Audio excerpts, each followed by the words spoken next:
All right. Hey guys, Jennifer Tardy here, and I am going to give it a second before I get started.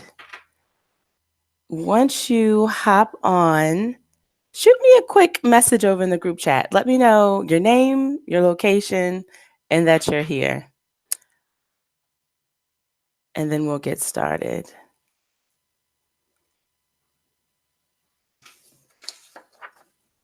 And for those of you who are jumping on who are new to the channel.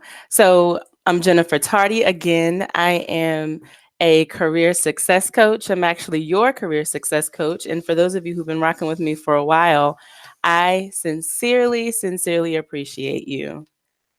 And my style of teaching and training should not be new to you at all whatsoever.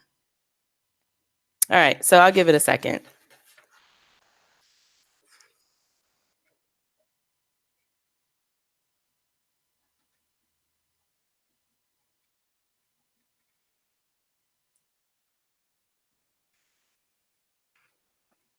I'm sitting here looking all around YouTube Live. This is my first time doing a YouTube Live, so it's exciting to me. And you would have thought that I would have practiced at least once before I hopped on live. But I think I've got this covered. Okay, all right. So I'll go ahead and get started. So again, going back to earlier, if you don't know anything about me, I have been in the recruiting business now for about 15 years. And when I say the recruiting business, I mean that I've been behind the scenes leading recruitment teams, sitting at the table with hiring managers. I know what the recruiting world looks like because I've been doing it for so long. I am also educated in diversity and inclusion. And I've also been on the other side of the table, having been a job seeker as well, too. So I understand what the entire experience looks like. And I'm extremely sensitive to what other people, specifically my clients, especially the people who come into my programs, I'm very sensitive to what others are experiencing during this process. Again, when you join in, when you hop on this go live, just shoot me a quick message in the chat letting me know your first name and your location too. I'm going to do a replay on this later. So first, if you're on here live, put a 1 so that I can know that you're with me throughout this process. But if you're catching the replay, then put a 2 in the comments so I can check that out too. Okay, so talking about what I'm really sensitive about, because I've been on the other end and because I have such a passion for diversity and inclusion, even though my career advice is for all humans who are going through their job search, I tend to tailor my advice to historically underrepresented populations in the workplace. And so when I talk about historically underrepresented populations, I'm referring to women, people of color, people who identify as LGBTQ plus, people with disabilities. I'm also talking, I think I said veterans already too. But I also talk to millennials because I know that that there are a lot of hurdles and landmines that being a millennial, you also have to navigate. And so I add them to the group as well too.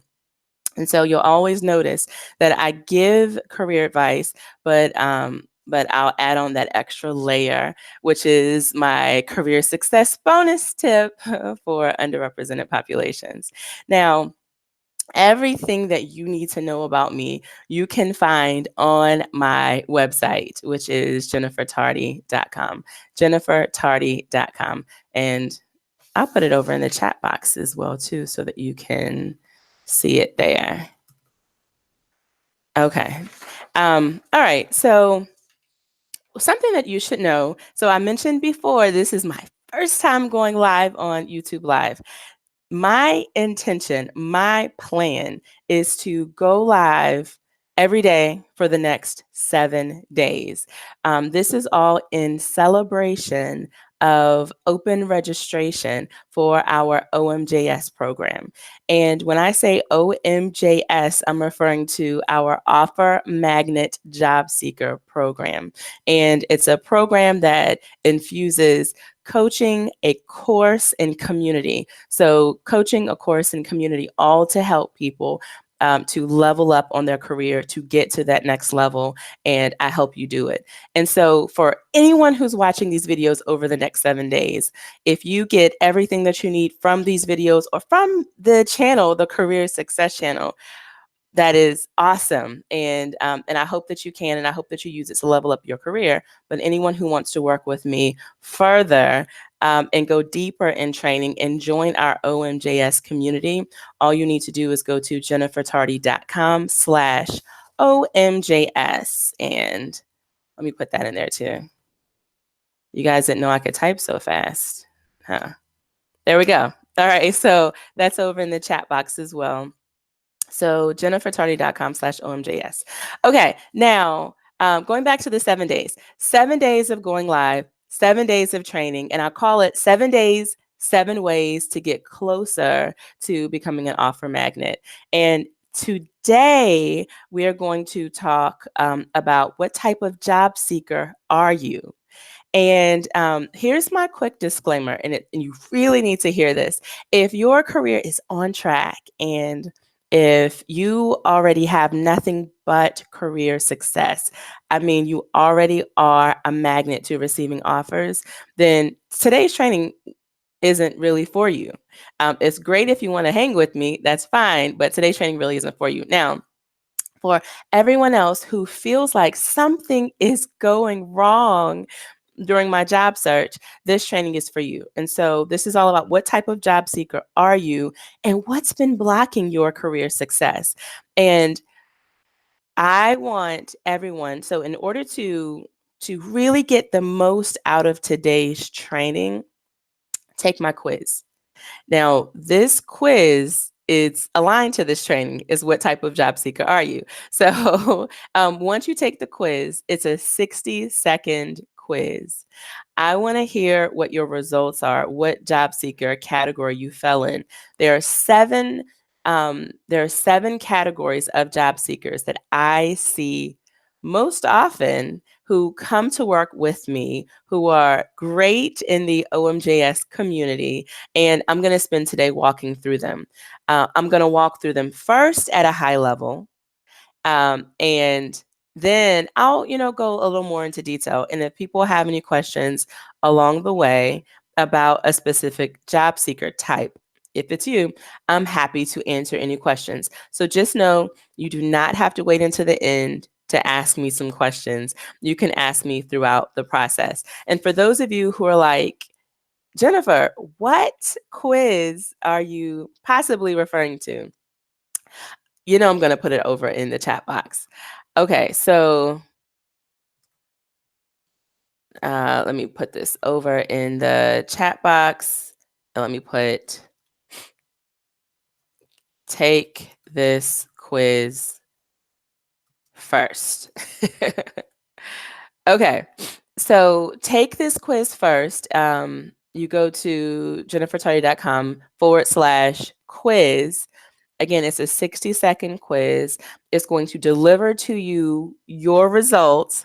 And as you're doing that, I want to take a second to just walk through all 7 of the types of job seekers. And if you see one that just, rings a bell, that resonates with you, let me know. Now, so we have the timekeeper, and I'll talk about them in a second. We have the timekeeper job seeker, the entrepreneur. They come and work with me often. We have the skeptical job seeker. We have the passed over job seeker. We have the runaway. They come to work with me often, the runaway. We have the floating job seeker. And finally, we have the passive job seeker.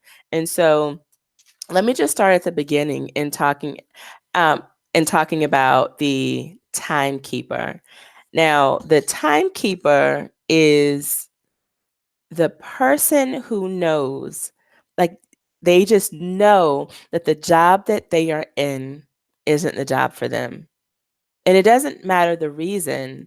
Um, the challenge is they are so busy that they cannot take time. They can't lift their head, or they can't keep their head above. They're keeping their head above water just enough to not drown. And so the thought of going on their job search, it's a desire for them, but time just keeps slipping. And what happens is they begin to beat themselves up over time because every day time is ticking by, and they're like, dang, I'm still here. I'm still doing this work that I don't want to do, and I don't really know how to shake free, how to shake out of it.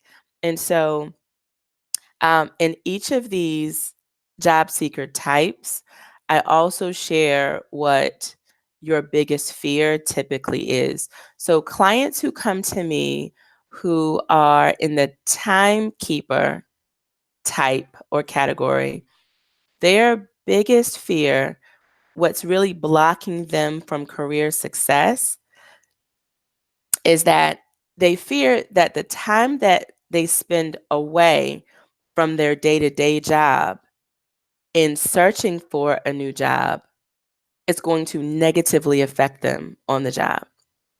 And they don't want that to happen. And so they fear that. Their biggest fear is getting a bad reputation because work has dropped.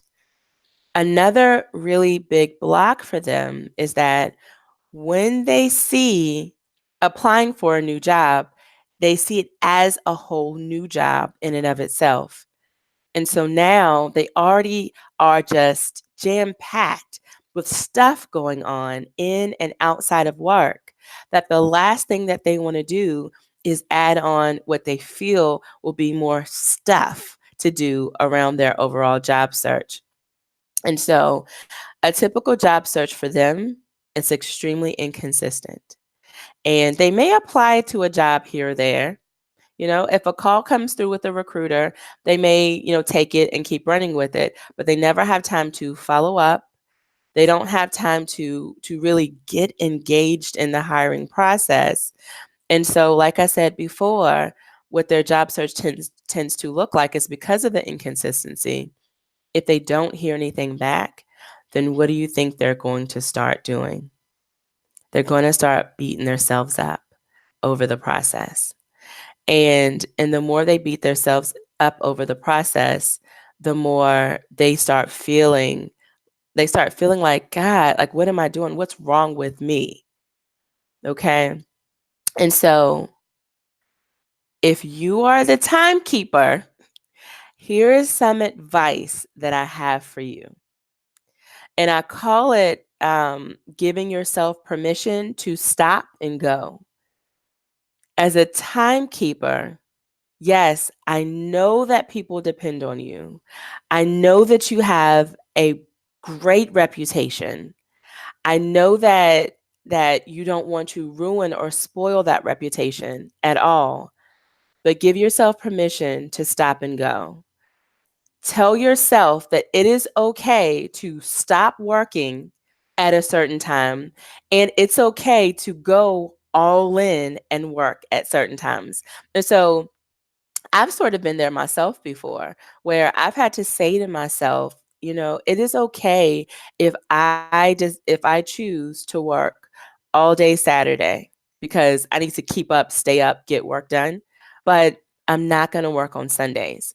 Plus, I'm not going to work after 5 p.m. As a matter of fact, my current schedule is I get up so early. My day starts at 4 a.m. that by 3 p.m. I'm done. And so I give myself permission to get up that early, to start my day that early. And then I give myself permission to end my day. But I also give myself permission to work on Saturdays. And so, as a timekeeper, I want you to start thinking about what schedule would be ideal for you, because you're going to have to give yourself a start and stop time. okay? So that you can create time and create space to dedicate yourself to what is a high priority for you. And as of right now, what you've been saying is that your high priority is getting out of there and is finding something that works better for you. Another thing that I always tell people who are my timekeepers in the OMJS program is that you also have to do one other thing to create space. Either wake up 1 hour earlier or go to bed 1 hour later. I know that that's hard, that's tough. It's a lot, it's a tough pill to swallow, but I want you to hear it from me. And that's one of the reasons why I personally started waking up early in the morning. At one point, when I was working in corporate America, I felt that I was waking up only to go into the job every day. And I hated that feeling. I hated waking up just in enough time to get into the office where my entire day would be completely dedicated to the office, to come home just in enough time to go to bed, to turn around and do it the next day. So I had to give myself permission to wake up an hour earlier. And in that hour earlier that you're waking up, or in that hour later that you're staying awake before going to bed, dedicate that time daily to focusing on your job search and nothing else. Give yourself that gift of time. Okay, so that is the timekeeper. That is my story for the timekeeper. And if you are that timekeeper and you're always thinking about time and how it's not enough, how there's not enough, and how you've experienced this before, I want to hear from you. Like, I want to know if that's been your experience and how has that been working out for you so far? Okay, timekeeper, done. Check. Okay, so the second job seeker type. So back to the quiz. If you haven't taken the quiz, go and take it. It's in the chat box, jennifertardy.com/quiz. So go and take the quiz. Okay, the second job seeker type is the entrepreneur. And when I first started getting clients who called me and they were telling me, just, how their biggest desire is to own their own business, whether it's being a consultant or whether being a consultant in the field that they're currently working, or whether it's just, starting some other business. I started telling people, okay, so I don't really work with entrepreneurs.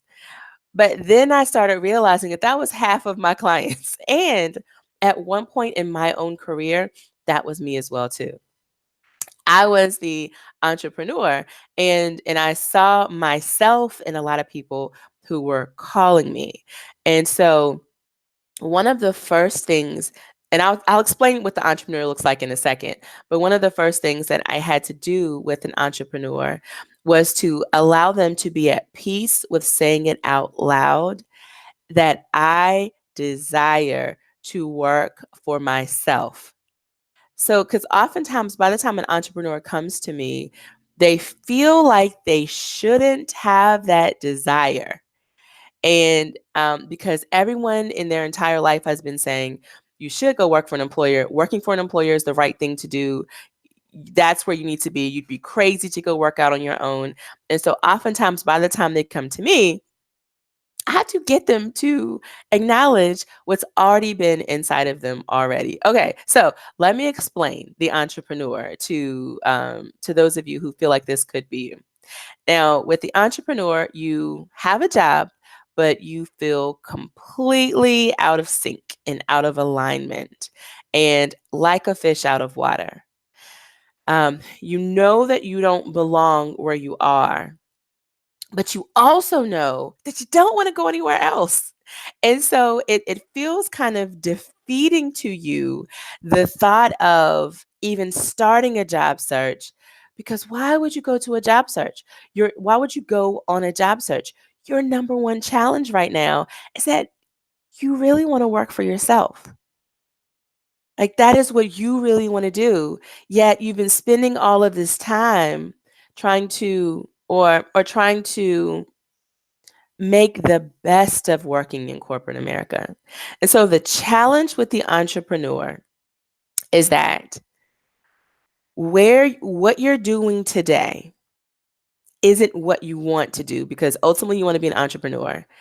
And the second challenge is you don't feel like you have everything that you need to take that leap of faith and dive straight into being an entrepreneur. And I also remember that feeling. It is the feeling of trying to be okay with working for an employer, but you feel like you are always beating your head against a wall. It feels like you are like walking into a brick wall after brick wall after brick wall. I know that feeling. And one of the biggest fears that, or what's been blocking an entrepreneur that I've seen by way of the people who come to talk to me, is that even if you go to the next job, you're still not going to be happy. And so now you feel kind of stuck. You feel stuck in, okay, well, if I go, I'm not going to be happy. But if I stay, I'm not going to be happy. But so you're trying to figure out what your next step should be. And so here's what your job search looks like. You apply for new roles, but your lack of enthusiasm shows, and it kind of oozes into everything that you do. It's oozing into your resume. It's oozing into your interviewing and how you show up during the interview process, because you don't really feel that motivated to do it.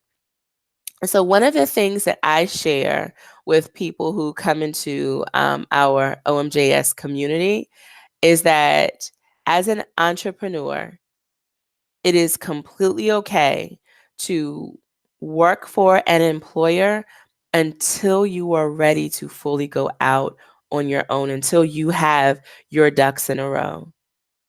But there are two things that I want you to do. I want you to find an employer and find a role, a job that supports your entrepreneurial ventures. And you have to define what support means to you. Some job seekers come to me and they'll say, okay, Jennifer, support to me looks like flexibility. I need to be able to get my job done and to still be able to do a great job for my employer in my workplace, but I still need to have the flexibility to be able to dive deeply into my work over here too. That's fine. You just have to speak it out loud for yourself. To some people, support looks like I'm not making enough money here, so now I can't really put money to the side. And so support to you looks like finding that next job that gives you the level of income that you need so you can start putting money to the side. For some people, support looks like being able to find a job where you can gain certain skill sets and or work for certain people that you want to mentor you so that you can, again, gain those skill sets so that you can apply them to your entrepreneurial ventures. Some people, what support looks like is being able to have the right connections. And so the job that you go into will give you the right connections that you need so that you can use that network to really help to build your side hustle or your entrepreneurial ventures. And it's a-okay. And so what I always recommend to people who are the entrepreneur who are coming into the Offer Magnet Job Seeker program is to find your NBL job. And your NBL job is your next best last job. And so just saying that, doesn't that make you feel a little bit better? I wish I had known this, or wish I had actually taken the time to think about this when I was beating my head up against a brick wall to finally confirm to myself that I wanted to be a full-fledged entrepreneur. And so looking for that NBL job, that next best last job, is really important, because now your perspective is a little bit different. What type of career do I want to go into next? Or what type of career pivot do I need to make in order to have that job that supports my entrepreneurial ventures? You do that. And then you build up your resume around it and you go and look for that job. And now you feel more motivated. And the second thing that I also want to share with you as well too is that when you enter that job, that new job, it is completely acceptable. And I have this expectation with my students, and I'll hold them accountable that when you enter that next job, enter with your exit strategy. So I want you to go into that job understanding what that win-win situation is going to look like, because you already know that you are going to give 100% just by the nature of who you are. You will give 100% to that job, right? Now, I want you to be able to say, okay, here's what I want to gain from working here. And how long will it take me to gain what I need? And so that's you entering with your exit strategy. Once you know how long it's going to take you to gain what you need, then you'll know that that is the deadline. This is when you are going to finally take that leap of faith and move on to focus on your own entrepreneurial venture. So, to all of my entrepreneur job seekers out there, I wish you nothing but success on your search, and don't give up. Find that NBL job. Find that next best last job opportunity for you. Okay. Okay. So that is number 2. You still hanging with me? If you haven't taken the quiz, go and take the quiz. JenniferTardy.com/quiz, because that's what we're talking about. What type of job seeker are you? Okay, so the very next job seeker on my list is the skeptical job seeker. Now, the skeptical job seeker feels jaded and doubtful. So here's what happened. The skeptical job seeker was on a job. Maybe they had a good job. Maybe they were on a good path, headed up the career ladder or moving through the career lattice, if you heard of a career lattice before. And somehow or another, they were convinced, or they convinced themselves, that they should take a leap of faith and go and find another employer, go and take another job offer somewhere else, thinking, okay, well, maybe, just maybe, the grass is a little greener on the other side. And then they get to the other side and they feel miserable. And now they're thinking, you employer, you sold me a lie. And not only did you sell me a lie, I believed that lie. And so what does that mean about me? And so now you question your own decision making. You question your ability to be able to make a really solid decision about your next job because of this one mistake. And now, because you're such a solid person who's had such a solid reputation, the hardest thing for you to imagine is now up and leaving this job after a short period of time. But you're miserable. You're extremely unhappy being on this job, and you don't know what to do. And so, what's blocking your career success, or what your biggest fear is that if you decide to leave this job, there are 2 things. If you decide to leave this job, number 1, what if you don't make a good judgment call on the next job? And number 2, what is it going to say about you if you have short tenure on your resume?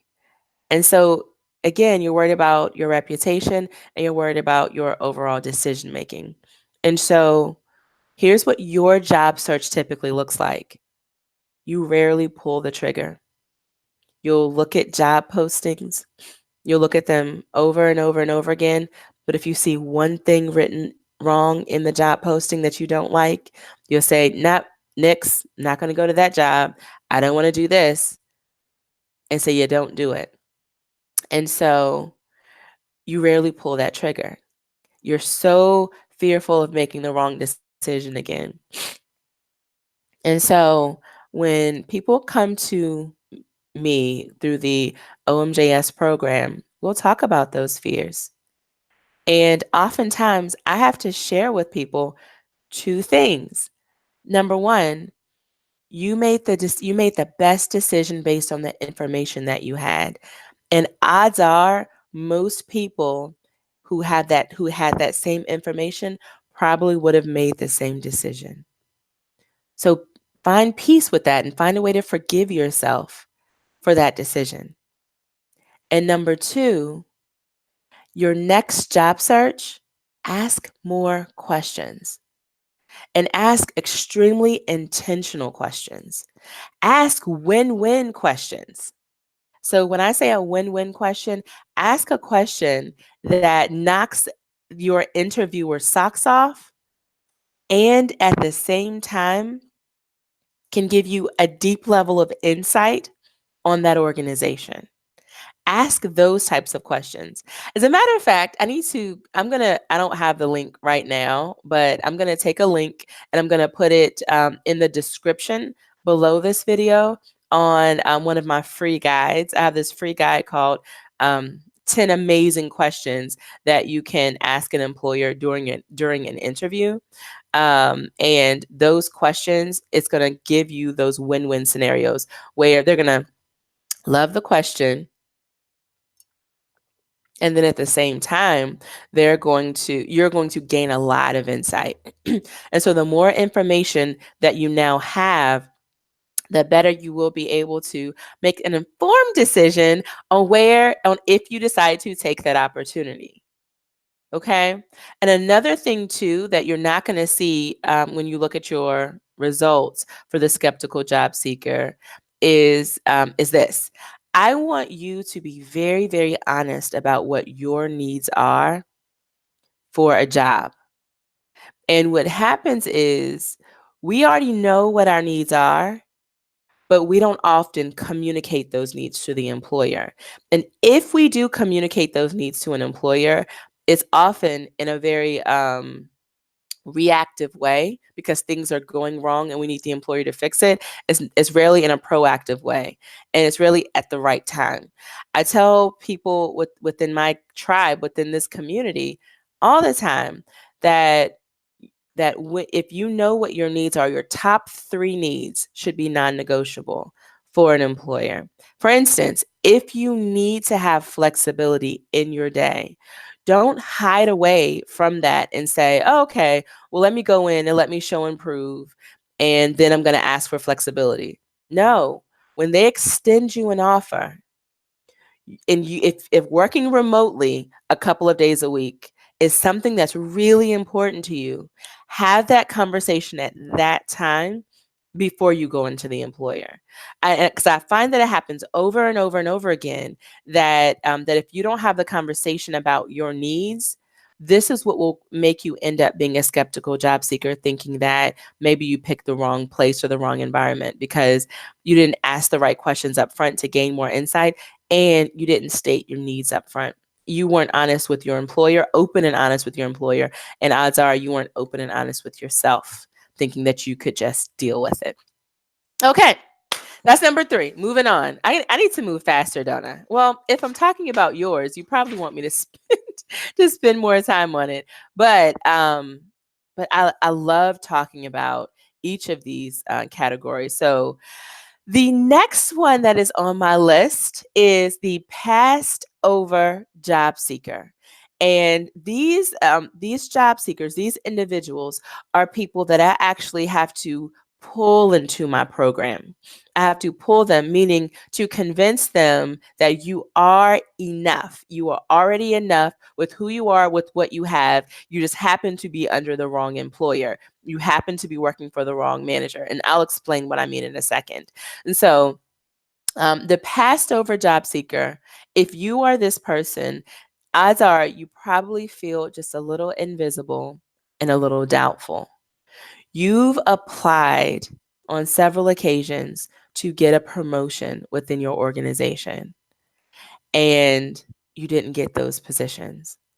And every time you would ask for feedback, they would tell you that there's just something else that you need to do or tweak or fix or develop or gain or learn. There's always something. And that's one thing. However, when you see the person who actually gets the position, you look at them and you're like, how did they get this position? And you already know that you are way more qualified than that person.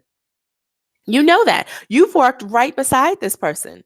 And some passed over job seekers have been the person within their company that's been there for a long time. And you've actually trained people who've come into the company, they've started working, and they've gotten promotions over you. And you have no clue why. And now it's starting to affect who you are and your sense of who you are. And so you don't quite understand why you didn't get the promotion, but you trust that if they're telling you that there's something that you need to do, you're trusting that they just know. And so what's blocking you, what your biggest fear is that you're starting to fear that they, whether it's your manager, your manager's manager, whoever the decision makers are, you fear that maybe they are right. Like maybe they are right about you. Like you're starting to think that about yourself, and you've heard enough times that maybe something is missing with you, that maybe you start thinking that you're not even ready. And so not only do you stop applying for promotions, you also don't even apply outside of your company. And you start to resign to the belief that you should feel lucky that you have the job that you have today. And this is the reason why I often have to nudge job seekers who are in this category who feel like the passed over job seeker. And so here's my advice to you. I want you, there's so many things that I can tell you here. My mind is going a lot of different places. Number one, I always want you to know and to understand that feedback about your performance, who you are in your performance, to always take it with a grain of salt, because it's typically just one person's opinion of you, typically. And what's not working with where you are today, you'd be shocked to know that you could go somewhere else in a role that's a better fit for you, and you could thrive with the same knowledge, skills, and abilities that you have today. You could easily thrive. And so I want you to know that about yourself. Now, the next thing that I want you to know too is that I want you to already understand what your strengths are and also understand what your weaknesses are. And I don't want you to let somebody else's opinion begin to affect you so deeply that you start thinking these things about yourself. You should already know who you are and what you need to improve upon, so that if somebody else says, "Hey, you need to work on this," you're like, "Yep, I probably do." I probably do need to work. I've been working on this for a little while already. Okay. So it's also important. Another area of advice that I share with individuals who fit in this category is that there are so many things that happen behind the scenes. So many things that have absolutely nothing to do with you and your reasons for not getting that job. There's so many things. And that's what I start to teach people who join my program. I teach them about what are those things that are happening behind the scenes? Why are certain people getting the job offer and others aren't getting the job offer? What do you need to do proactively before a job ever even gets posted to put your name in the hat? Yes, to put your name in the hat or to put your hat in the ring. Which one is it? Okay, so I want you to know those things up front. It is extremely important that in order for your job search process to work in your favor, that you must know that you are already enough. Who you are today is enough. And just because you're not getting the promotions with where you are, those things aren't happening to you. You're not a victim. Oftentimes it's happening for you. It's there to show you that maybe where you are, what you're doing, or who you're doing it with, it's not the best fit. And maybe it's now time for you to begin to find your best fit. All right. That's the passive job seeker. Okay. So if you're the passive job seeker, I want to hear from you. And I want to hear from you right away so that I can answer your questions. Now, next up on my list, and I have 3 more to go. Next up on my list is the runaway. Now, the runaway job seeker is the person who hates their job. They hate their job. And let me just be very frank on this. Most people do not hate their job. They do not hate their company. They hate the person that they're working for. People don't leave good companies and good jobs. People leave bad supervisors. Statistically, there's data that shows this. And so I'm very intentional about using the word hate because that is how the job seeker in this category actually feels. They don't like their job at all, and they don't feel like they've ever had a voice at this company. They feel that things are totally off, that things are wrong, and they try to voice their opinion on so many times, on so many occasions, that now they're being looked at as the troublemaker, the the bad apple, the rotten seed. So now they're starting to get a reputation. And all they've been trying to do at the end of the day is make things better on the job. But everything has been working adversely for them. Everything has been going negatively for them. And people are starting to peg them as the complainer, the angry one, the problem child. And so, if you are in this category, what's blocking you from career success and your biggest fear right now is you can't even think about what's going to happen in the future. What's blocking you right now is that you can't even imagine one more miserable day in this workplace. You are the person, and I've been here before, a long time ago. You are the person who drives to work or who gets to work, but you have to say a prayer before going into the office, before going into your workplace. You are the person that has to meditate. Maybe you have to listen to motivational podcasts or motivational YouTube videos. Maybe a loved one has to give you a pep talk just to get you out of that car in the morning. And you already know that if one person says the wrong thing to you in the workplace, then you might just snap or go off. You are the person that is in a desperate, urgent need to get the hell out of that workplace. And that's why I call you the runaway. Now, what your job search tends to look like is that you tend to apply to any type of job. You apply to the get me the hell out of here type of job. And what happens is that you don't spend a lot of time truly evaluating that next employer because you are running away from one terrible employer instead of strategically and thoughtfully running toward an employer or an environment that you actually want and you deserve. And so here's my advice to you, and you probably won't like it, but this is the accountability part that I give to all of my OMJS students.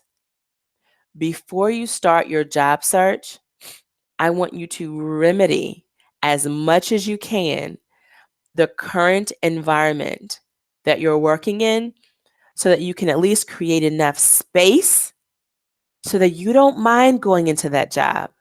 You may not love it, but at least you don't mind going into that job.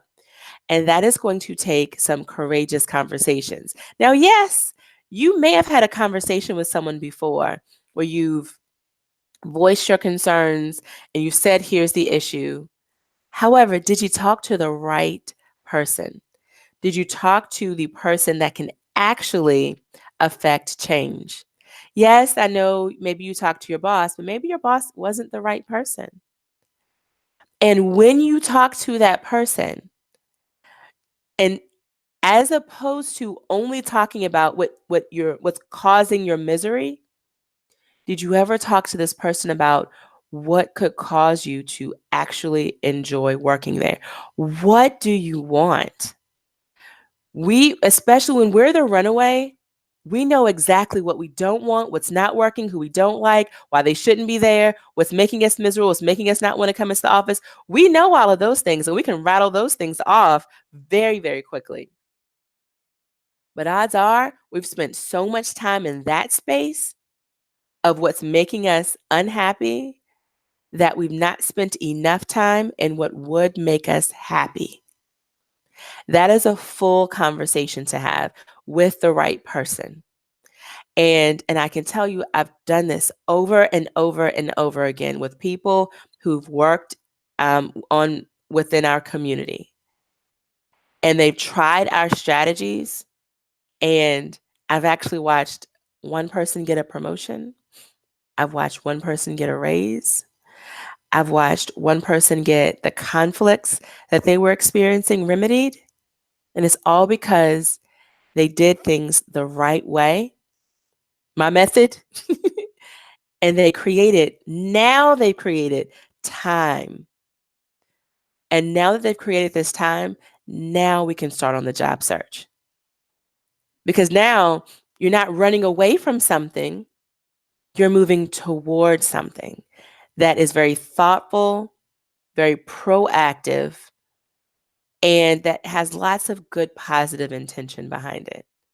So that's the runaway. My heart goes out to you if you are in this job seeker type, because again, I know what this feels like.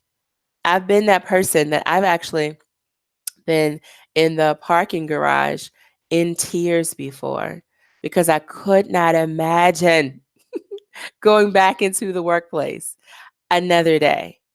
So, kudos to you. If this is you acknowledging that, take the right steps to make sure that you get to the right place. Okay, that's enough. That is the runaway job seeker. Moving forward, moving on, we're down to number 6.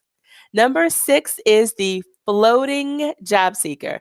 The floating job seeker is very different from our other job seekers because the floating job seeker was in a place that they liked their job. Their job felt very stable. And all of a sudden, their job got ripped out from under them. Whether they were laid off, whether they were terminated unexpectedly, whether there was a downsizing in the company that caused the layoff, or whether the position was absorbed or the position was no longer needed or a contract ended, whatever the situation is, your job was pulled up from under you like a mat. And it almost felt traumatic to you because you had this job, you had intentions of being loyal, and now it's not there. But you know what's still there? That car bill, the mortgage or rent, the utilities, the grocery bill, all of those things were still there. And so what you felt that you had to do in that moment was run and find another job very, very quickly. You felt that that was the only thing that you could do. And somehow along the way, you were forced off of your career path. For many of you, you went to school to focus on one thing, but because of the dire or the urgent need to gain employment, you had to go in a different direction. And you've gone from what you feel to be one meaningless job to another job that just doesn't fulfill you. And you've gotten so far off track that you don't quite know how to get back on track. That's actually your biggest fear and what's been blocking you. You don't even know what it means to get back on track. I know a person that I've worked with was talking to me about how she's now working third shift, and she's working third shift and she's sorting through mail when she went to school to be in chemistry, to be a researcher, and now she's way over here. And she's trying to figure out, how do I even pivot my career to get back on track when that feels so long ago? And I can tell you that people do it all the time. And so, what your job search tends to look like is that you continue to go from, like I said before, what you feel is a non-aligned job or a meaningless job to another one. You're just taking whatever comes. It may be a little more that you're earning instead of being extremely intentional. And so, here's my advice to you. I really, really, really want to know, what is it that you want to do? What do you want to do? And then once you figure out what it is that you want to do, I want you to go out and find that job description. Find the ideal job description. Who cares if it's not at a company that you want to work for, but just the role, because we have some homework to do first. And when you look at that job description, I want you to look at it and say, okay, so this is the ideal role. What is it that I'm missing? Where is the gap? Okay, so I have this check, I have this check, I have this check. Okay, I don't have that, I don't have that, I don't have that. What would it take for me to gain that direct experience? And I also want you to ask yourself, what indirect experience or transferable skills can still allow you to check something that was unchecked initially? And then once you fill that gap on what's been missing, it's time for you to start applying to those jobs. But you also will have to work on on your resume or your narrative. You have to work on your written and your verbal narrative. And when I talk about your written narrative, I'm referring to your resume. And when I talk about your verbal narrative, did I just say verbal a second ago? When I talk about your written narrative, I want you to focus on your resume. When I talk about your verbal narrative, I want you to focus on how you're going to respond to questions from an employer when they're asking you about how you've gotten so far off track and why you feel that now is the time to get your career back on track. It is possible. And if you are a floating job seeker, I really want you to hear me. It is possible to get your career back on track, and you deserve it. You never wanted the carpet to be pulled from under you. You were ready to be dedicated. You were ready to be loyal. Now is your chance. All right, that is the floating job seeker. And now we are at the very last one. And this one, typically, people scratch their heads a little bit as to why I put this one on there. But I have to, because this one is extremely important. So, job seeker type number 7 is the uber passive job seeker, and not Uber the cars. the super, the very passive job seeker. Now, the passive job seeker is loyal and responsible. Your workplace loves you. The leaders love you. They give you everything you ask for. Here's the problem: you have to ask for it. If you didn't ask for it, you wouldn't receive it. So maybe you went in, you asked for some flexibility. They said, "Oh yeah, you're doing an excellent job. Of course. Let's, get 1 or 2 days work remotely." You asked for um, a slight increase. Yes, absolutely. Let's give you an increase. We haven't given you an increase in a while, or a significant increase in a while. But going back to that challenge, what if there are some things that you just don't realize that you should be asking for? And why do you need to ask for it in the first place? I wouldn't have I wouldn't have placed the passive job seeker type on here if if I didn't have some concerns that I wanted you to think about if you fit in this category. If you love your job and you want to be loyal, that's great.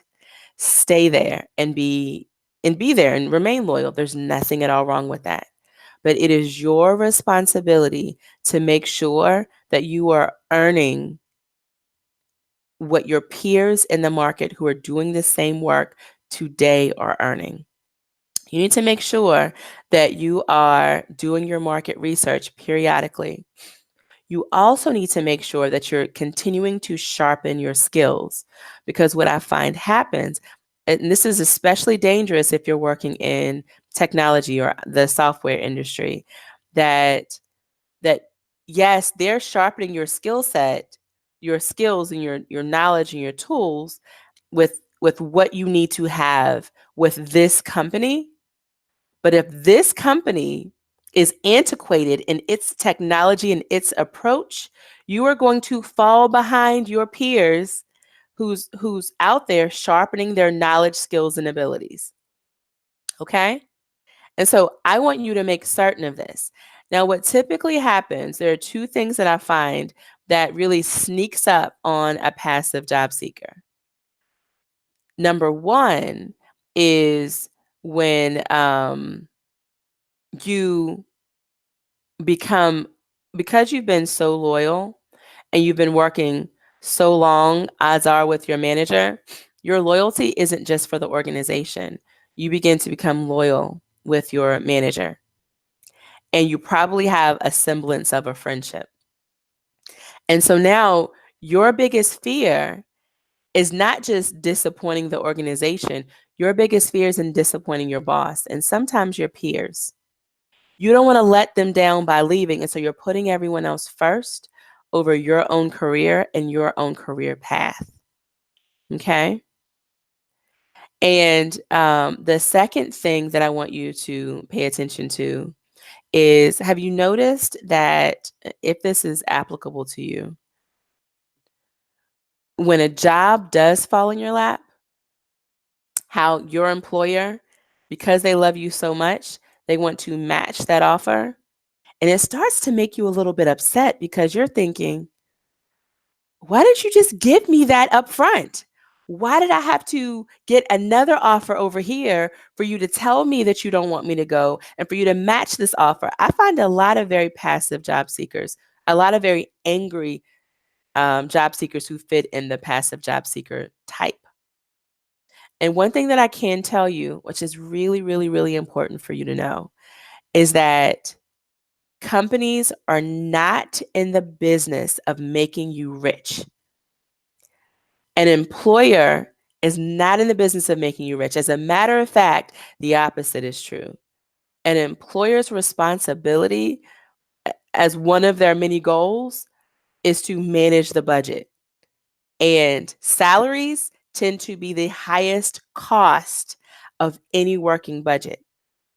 So employers are actually rewarded for keeping salaries at a minimum. And I get it. I'm also a business owner. I fully get it, and I can understand both sides of the spectrum. But if you are not paying attention to you and where you fit within your own career and your career path, then who else will? And so if you are a passive job seeker, that is really, really, really important that that you know where you fit. Okay, and so I want to tell you though some advice that I have for the passive job seeker overall, because I almost forgot. I got so deep into that message that I almost forgot, is that again, it's okay to be loyal to an organization. Just make sure that you're watching yourself on the market, that you're watching yourself on the market, that you're doing your market research, and you're sure that you're getting paid, which your peers in the market who are doing the same work are getting paid generally. Make sure that you're keeping your skill set sharpened. Devise your own plan for your own career path. Okay. And if you're not being supported, now that you're speaking up and taking ownership over your own career path, if you don't feel like you're being supported with where you are, then it's time to start looking externally for an organization that can, in fact, support you. Okay. Okay, so that's all 7. That is all 7 of the job seeker types. That is what your job search typically looks like. That is what your biggest fear is and what's blocking you from your own career success. And then I gave you a little bit of JT's career advice. It's really important that you see that. And so, did you get the quiz link? If you didn't get it, it's over in the group chat section. It's jennifertardy.com/quiz. That is how you can go and take the quiz. I hope that you pass this along to a loved one. Remember, we hashtag over here. Let me go here and hashtag. We hashtag never rise alone. That is our hashtag. Never rise alone. Did I spell that right? Yes. And so if this resonated for you, or if you believe that there's somebody else that needs to hear this, never rise alone, send this over to them as well too. And so I do hope that you enjoyed this. Okay. And so that is all for today. Don't forget that we're doing 7 days, 7 ways to get you closer to becoming an offer magnet. I didn't hear from anyone within this, but I want to go into the comments. Start leaving me some comments. Let's start a really good, juicy conversation around these job types, around these job seeker types. Now, tomorrow at 2:00 Eastern Standard Time, I'm coming back on here, and guess what I'm going to be talking about? Another one of my favorite subjects. I haven't talked about this out loud, but I'm sorry. I talk about this out loud all the time, but I haven't talked about this outside of the OMJS community. Is common steps in the hiring process and why you might be having a difficult time advancing to the next step. One of the things that I always do when I'm talking to potential students coming in is I'll always ask them, how far do you typically get within the hiring process? Is it the initial phone screen? Is it the hiring manager phone interview? Do you get called in for an in-person interview? At what point do you find that you can get that far, but you can't get much further? And I'll give you some insights on why that typically happens, on some roadblocks, and I'm gonna come in with my layer of the UP experience, historically underrepresented populations, and my thoughts about how all of that fits one another. So you don't want to miss tomorrow. Come in tomorrow at 2. Let's open up talking about some of these job seeker types, only for a few seconds while we're giving people a chance to get in here. And then we'll start talking about common steps in the hiring process. Again, I'm Jennifer Tardy. I'm your career success coach. I hope that you enjoyed today's training, and I will see you tomorrow. Take care.